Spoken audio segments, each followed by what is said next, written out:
Hi, Rachel. Hi, everybody. Welcome to Thursday, and it's still sunny out there. Yay. I don't know where you are. It's not sunny where I am. Oh, no. Well, the It's sun just popped out. So, yeah, it's foggy and gray. Oregon mm. has returned. Yeah, we're gonna, yeah, I know it is Or coming. It is coming back. The rain's mhm. coming back, but we love the rain. We need the rain. It's fine. You know, Yeah. here's what I've realized.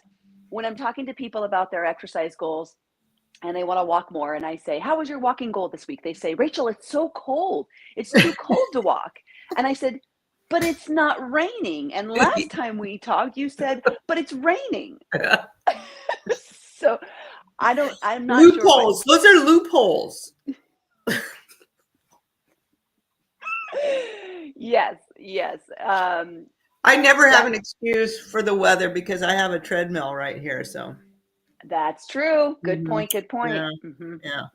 So, yes, I do. I really do want to get my exercise routine back outside. I'm so impressed, inspired by you, and you're wearing that headlamp. Good for you, My Rachel. I my haven't headlamp.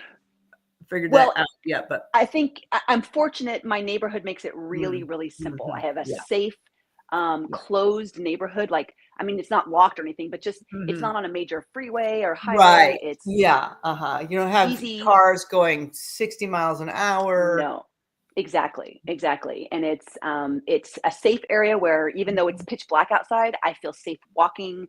Right. I totally understand when people struggle to get their movement outside when Hmm. their neighborhood or where they live is not conducive. Then you Right. really got to plan, right, for Yeah. going to a park or going on your treadmill or going to the gym or on a bike or it changes what you Right. have. Exactly. Yeah.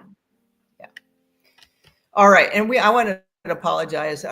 We're a little late today, but that's okay. Better late than never. Yes. And Sorry. Technical difficulties. yeah, um, right. What do they call this stuff? Computers. You can't hate them. Right. Because Can't here love we them. are getting Yeah, to do this. yeah, Yeah. that's right. So I wanted Rachel. We're coming to the end of January already. Isn't that crazy? Very. It's crazy. And I'm thinking of our people who have made, new year, new start, Hmm. and they're coming to the end of their January and May. And I'm wondering if, they had just some great momentum because, they turned the page of Yeah. 2024, 2025. And I'm wondering how those resolutions are going and if they're running out of a little bit of steam and if they had used a little bit of more willpower and maybe cravings are kind of sneaking back in. Yeah. Yeah. Yeah. Excuse me. Alexa off. She's bugging me. Yeah, cravings it can be a tricky one this time of year because um, the momentum and Mhm. the intention around New Year's resolutions or New Year's goals or New Year resets or whatever it is kind of tends to lose some steam at Mhm. this point in the Mhm. year. Yeah. The winter doldrums kind of kick Mhm. in. Mhm. Um, People have things to look forward to maybe in the spring and Mhm. summer, but right Mhm. now maybe there's not much to look forward to. Right. Yeah. And yeah, this is when it gets hard to stick with the goals and the things we've set, and those Yeah. cravings start to Yeah. really creep in. Mhm. That inner voice, that food chatter. Mhm. The food chatter. That's right. Hmm. And I wanted to talk a little bit about cravings that can be physiologic.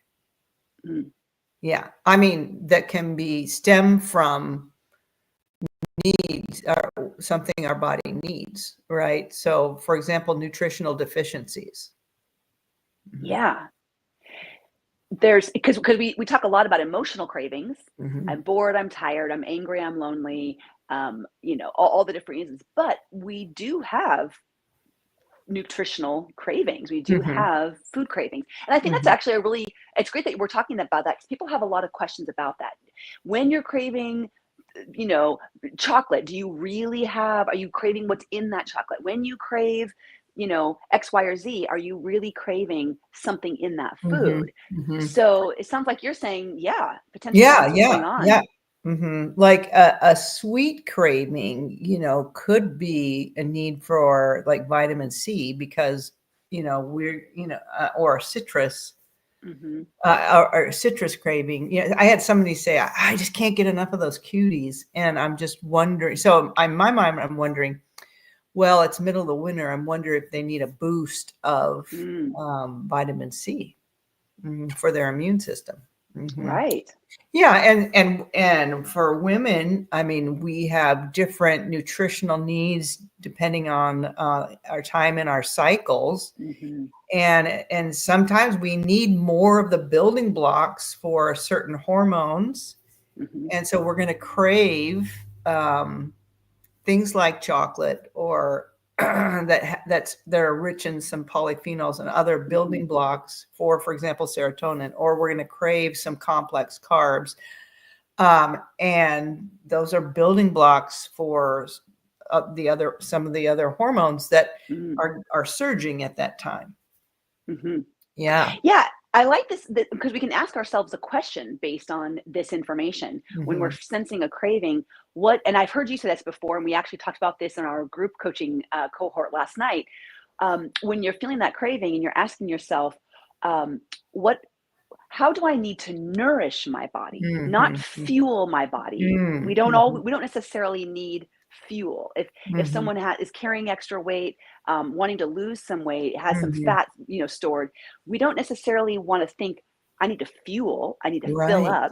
Yeah. It's more about what can I take in that nourishes, that heals, that repairs, that it builds. I want to build. Yeah. I love that distinction with food, looking at food and what it does and the complexity of it and what it, and some foods fuel or give energy, and other ones give building blocks to help with different cell functions like healing or restoration or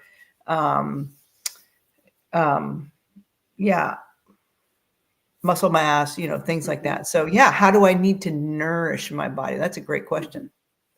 And so what are some examples when you're talking about fuel as compared to nourish? Because it can be confusing because all food can maybe potentially do both. Right. Yeah. There's combinations of and nuances. Yeah.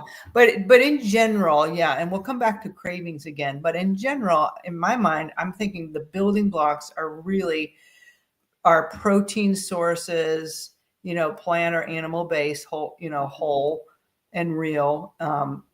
And then mostly our vegetable sources. So I think of those two things as essential building blocks. Now, and then a little bit of healthy fat, avocado, nuts and seeds. So we have essential amino acid needs, we have essential vitamin and mineral needs, and we have essential fatty acid needs. And so most of the time, those nutrients are going to come from high quality protein and vegetables, a little bit of fat. And then our energy or our fuel sources are complex carbohydrates. Of course, there's some crossover. For example, beans, legumes. I'm talking legumes here. They're a cross between your amino acid need and your energy need or fuel need. So that's a cross. But fruits and whole grains are fuel in my mind. And even though fruits do have some, there's crossover, but in general, and then fat in general is fuel. In general, Perfectly explained. I think that that's going to be really helpful for the listeners and for your patients listening, because I think that can kind of, we're not separating any one thing out as more important than the other or saying that you have to reduce your diet to these elements. But when we're thinking about nourishing or these cravings coming along and what does my body need right now, we can think about it like, well, gosh, how's my protein been today or the last couple of days? Have I been kind of wimpy on that? Do I need to beef that up? Do I need to, pun intended, do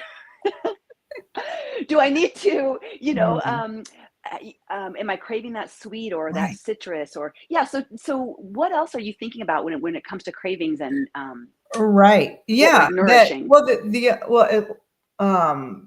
So yeah, asking yourself, are you feeling depleted because you haven't been eating those whole real foods that give your body the nutrients that it needs to, do its job.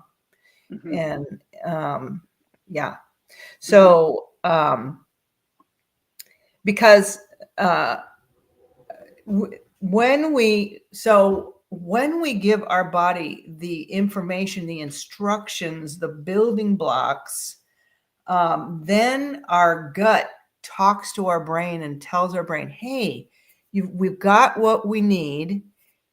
You're not hungry, you can stop eating. Yeah. And so when we give ourselves those whole real foods, then then the signaling, the hormone signaling takes place the way it's designed, and ghrelin goes down, and the satiety pathway is turned on or turned Hmm. up, and we can stop eating and feel full and satisfied. Hmm. Mhm.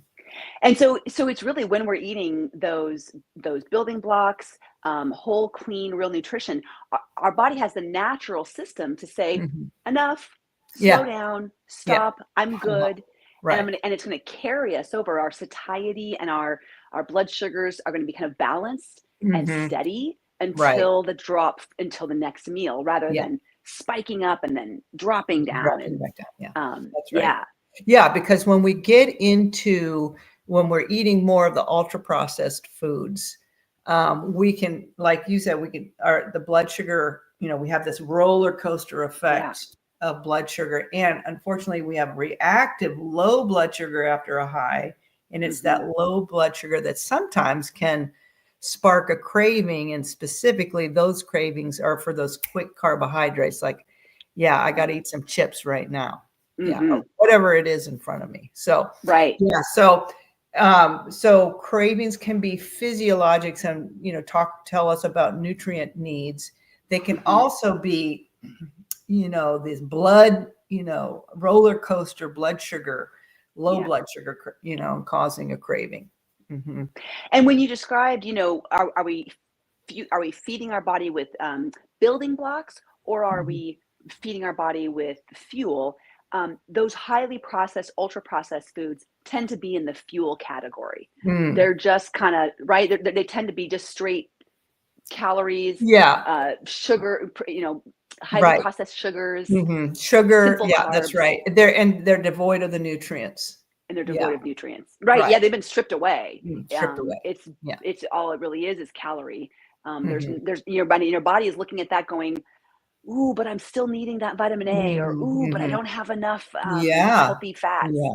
So when we're eating the ultra processed food, then we really can't um, um, expect really our gut to talk to our brain and say that we have what we Yeah, need. And the hunger yeah. really doesn't go away, and we don't feel full and satisfied. Hmm. Hmm. That's a great way of saying that. We cannot expect, based on what we've fed our bodies, we Hmm. cannot expect it to be functioning in the way that it's designed. Right. To be eating appropriate amounts, to feeling satisfied, to not feeling hungry all the time, to have Hmm. quieted food chatter. Hmm. Hmm. It's kind of data in and results out. Hmm. What is the Hmm. data that you're Yeah. giving the Yeah. body? Yeah. So, and then we do have some emotional cravings, right? Hmm. And so I like to have, I think of these food columns, protein, vegetables, healthy fat, and these complex carbs, and then other plant sources of protein. And then Hmm. we have to have another column, and that's our fun food or our Hmm. celebratory food, because we're not going to say we're not going to eat sugar for the rest of our lives. I mean, that's Right. kind of this. We're not in a monk or whatever monastery. Yeah. We don't have to lead this austere life where we're not going to eat sugar, but we just can't expect that to, that's not our nourishing food column. It's our Hmm. treat food, and it's not even a cheat food. It's a treat food. Right. because I It's the do want, exceptions we plan for. it's something that we plan for. And that's why I want to talk a little bit more about cravings when we're craving something from an emotional place. And I'm not talking celebratory, which is usually I'm usually in control and I'm choosing that. Yeah. I'm planning for it, that birthday cake or whatever. But I'm talking about cravings from that negative emotional space. You know, you mentioned them earlier: angry, anxious, lonely, tired, bored. Yeah. And it can be this automatic. It's a habit, so it's automated. It's an automated response that we've come by honestly because of the culture we live in, and some of the habits that we picked up when we were kids. And maybe we can talk more about this next week, like separate it out to really dive into more of the emotional craving side. I love this. Because we're coming up to we're coming up to time, but I think it sounds like this really deserves two episodes at least. And who knows, maybe we continue this conversation, because cravings are a complicated topic, and they are. I think it's the information people really want, and to be motivated with some education around it, right? When we have a little bit more understanding, we can kind of then feel more empowered to make choices. Right. Very good. Yeah. That's great. Okay. That sounds good. So next week, then we'll come back to this. Yes. And we'll talk about, these cravings from the emotional place. That sounds good. And I wanted to let everybody know that we're going to plan a Q&A session coming up here, a Q&A episode. So if you have questions for us, if you want us to riff on something, or you'd like us to more fully explore a topic, or it could be a hot nutritional topic or behavioral concepts or whatever it is, send us your questions and we're going to compile them up together. And then we're going to do an episode in the coming weeks where that's all we do is answer your questions and talk about the things. And I've already got a couple of listeners who've sent me questions. So I have at least 2 or 3 on my list ready to go. So once we have enough to maybe fill a full episode, we'll do that. How's that sound? That sounds great. I love that idea. I like answering questions. Yeah, it's fun. It's fun. And then people will really be listening for their question to get answered. Yeah, that sounds great. All right, Rachel. Well, could you have a second to tell us what's for dinner?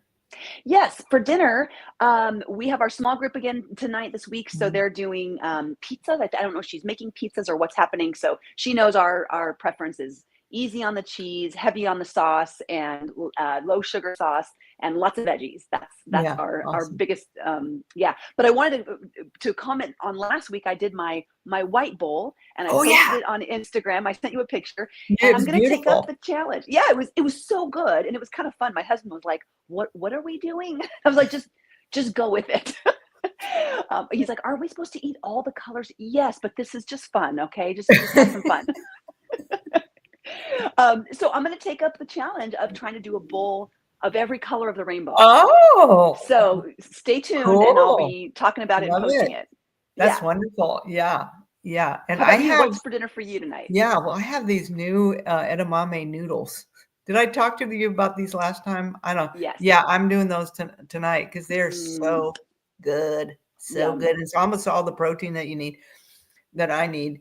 Anyway, so I'll throw another little protein on top of there, but I'm going to mix those. I have some cauliflower and other vegetables I'll throw in there too. But so that's good.